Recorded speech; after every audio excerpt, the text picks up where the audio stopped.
నిన్న అమ్మ జ్యోతిష్యం వేసాం కదా గవ్వలేసి. ఒకళ్ళు బ్యాడ్ కామెంట్ పెడతారని అమ్మ చూపించిందా లేదా? జాతకాలు నమ్మండి. చూపించింది బ్యాడ్ కామెంట్ పెట్టడం ఎట్లా ఉంటుందనేది. అర్థమైందా? దానికి రిప్లై కూడా ఎలా ఉంటుందో చూపిస్తాం. అవునా కదా?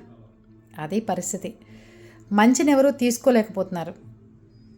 చెడ్డగా ప్రచారాలు చేసి చెడ్డగా ఆ, ఆ, ఉండే మనుషులకేమో ఎక్కువ మంది వ్యూసు, ఎక్కువ మంది ఫాలోవర్సు, ఎక్కువ మంది కామెంట్లు వస్తాయి. సమాజాన్ని మేల్కొల్పాలి, సమాజంలో ఎక్కువ అన్యాయాలు జరుగుతున్నాయి, దీన్ని బట్టి మీరు బాగుండాలని సోషల్ సర్వీస్ చేసే వాళ్ళకేమో ఏయ్ మీరేంటి అసలు ఇలాంటి వీడియోలు చేయడం ఏంటి, నేను కావాలంటే యూట్యూబ్ కంప్లైంట్ ఇస్తా అంటున్నారు.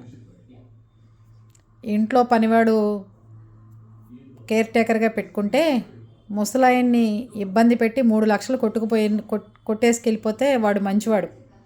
జనాలను మోసం చేసి గవ్వలేసి డబ్బులు తీసుకుంటున్న వాళ్ళేమో వాళ్ళ దృష్టిలో దేవతలు దేవుళ్ళు. ఇది మరి జాగ్రత్తగా ఉండండిరా, మంచిగా మారండిరా, యజమానుల్ని గౌరవించండి, గౌరవం తీసుకోండి అంటేనేమో ఇలాంటి వాళ్ళకి ఇలాంటి కామెంట్లు పెడుతుంటారు. చూద్దాం మరి ఏం జరుగుతుందో. ఒక్కసారి యుద్ధానికి సై అన్న తర్వాత వెనక్కి తగ్గేదే లేదు. అర్థమైందా?